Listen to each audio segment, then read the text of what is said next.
নমস্কার, আমি সাক্ষ্যদীপা। ব্রততী পরম্পরা ডিজিটাল নিউজে আপনাদের স্বাগত। আজকের শিরোনামে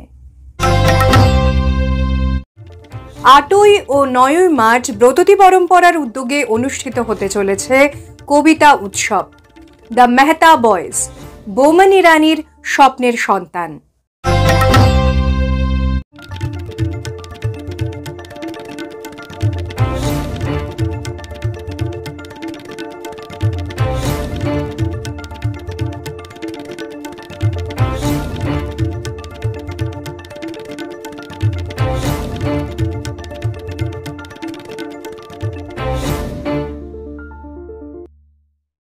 শুরু করছি আজকের সংবাদ সংকেত।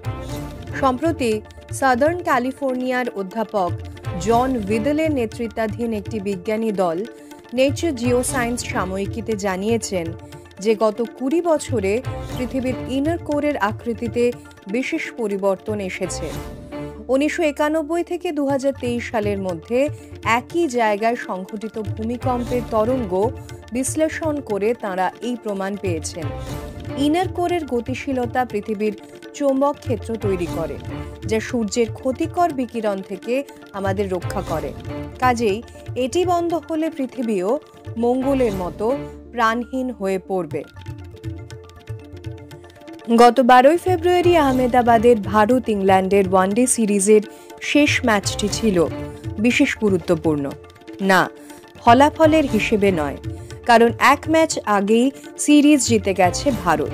কিন্তু এই ম্যাচটিতে লেখা হলো মানবিকতার ইতিহাস।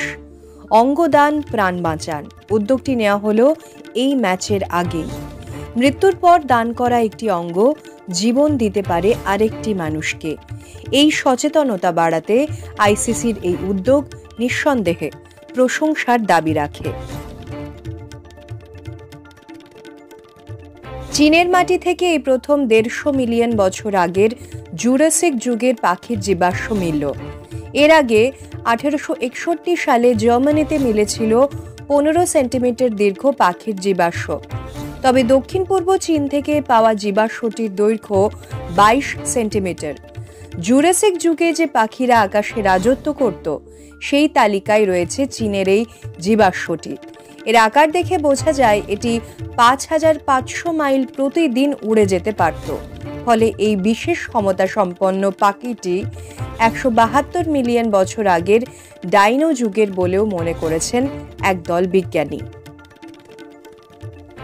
অবশেষে পৃথিবীতে ফিরতে চলেছেন সুনিতা উইলিয়ামস।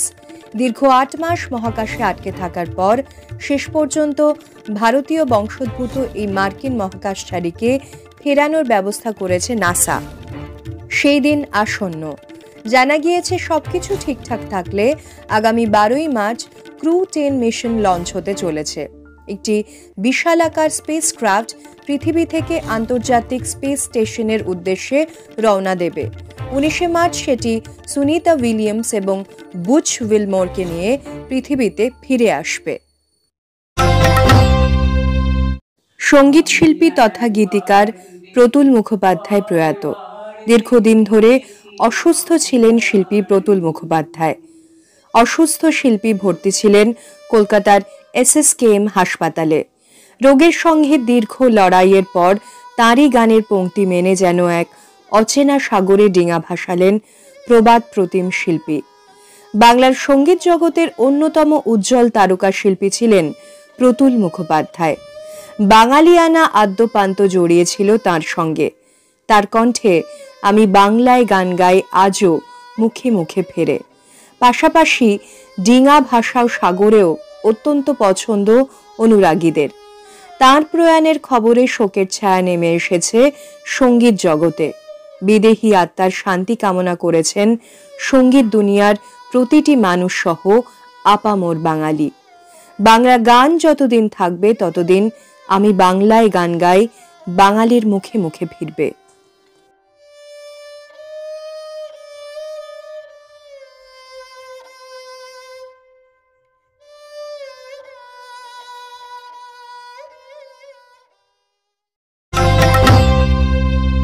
ব্রততী পরম্পরার উদ্যোগে অনুষ্ঠিত হতে চলেছে কবিতা উৎসব শব্দরা আমার বাগানে।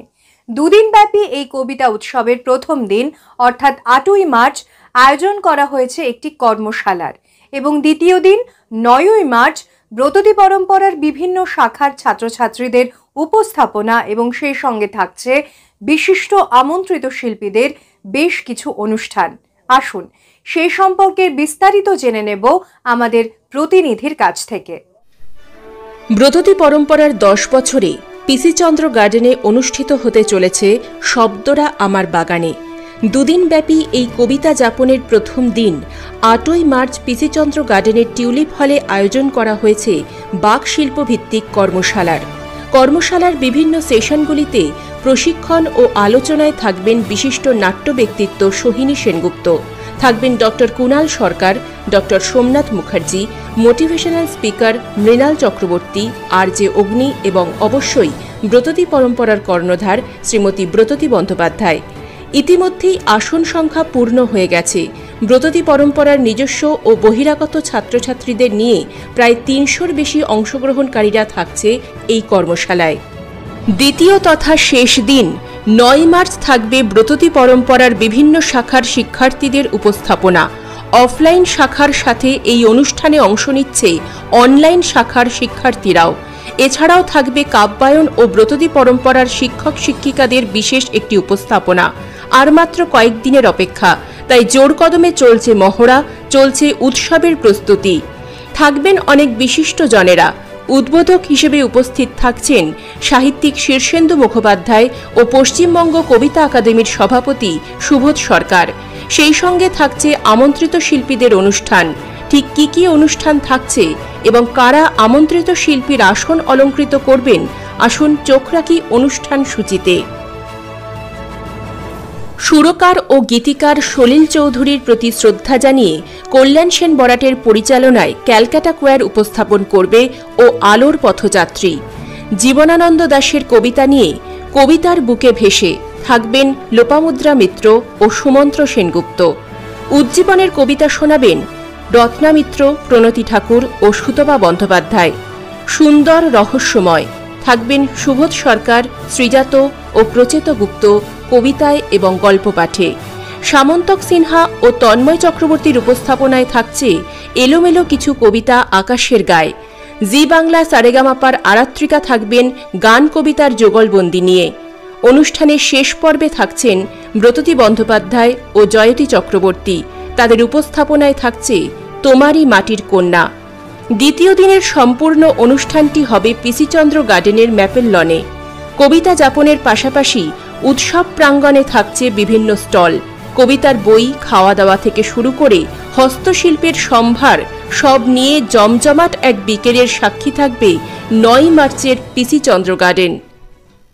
নমস্কার। শব্দরা আমার বাগানে এই শীর্ষক অনুষ্ঠান কবিতা যাপন কবিতা উৎসব আগামী 8 এবং 9ই মার্চ পিসিচন্দ্র গার্ডেনের টিউলিপ হল এবং ম্যাপল লনে। কিন্তু আপনাদের তো থাকতে হবে। এন্ট্রি পাস আছে।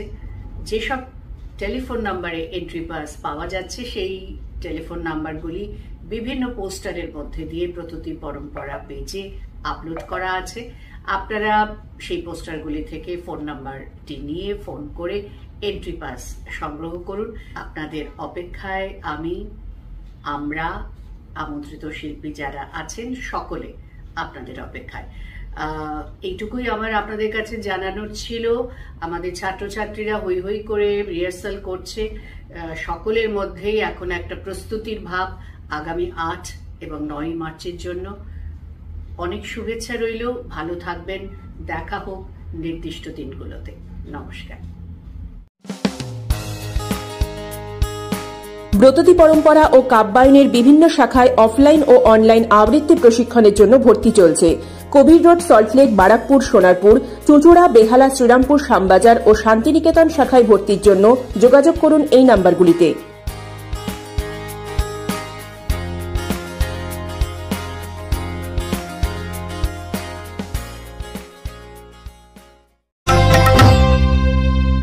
জেনারেশন গ্যাপ আর বাবা ছেলের দ্বন্দ্ব সমাজের অত্যন্ত বাস্তব একটি বিষয়কে পটভূমি করে অ্যামাজন প্রাইমে মুক্তি পেয়েছে বোমান ইরানি পরিচালিত দ্য মেহতা বয়েজ। পূর্বে বেশ কয়েকটি সিনেমা এবং ওয়েব সিরিজ একই প্রেক্ষাপটে মুক্তি পেলেও পরিচালক এবং অভিনেতা দ্বৈত ভূমিকায় বোমান ইরানির এই ছবিটি দর্শক মহলে কিন্তু বেশ আলোচিত। বিস্তারিত জানবো ফিল্ম রিভিউ পর্বে।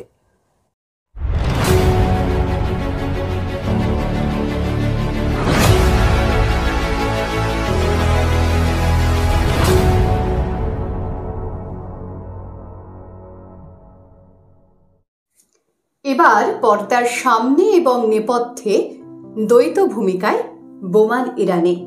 পরিচালক হিসেবে তার প্রথম সন্তান দ্য মেহতা বয়েজ হাসি কান্নার অনুভূতির মিশেলে জয় করছে মানুষের মন। খুব বাস্তবধর্মী একটি বিষয়বস্তু, যেখানে বৃদ্ধ বাবার সঙ্গে বর্তমান প্রজন্মের ছেলের নানা সংঘাত।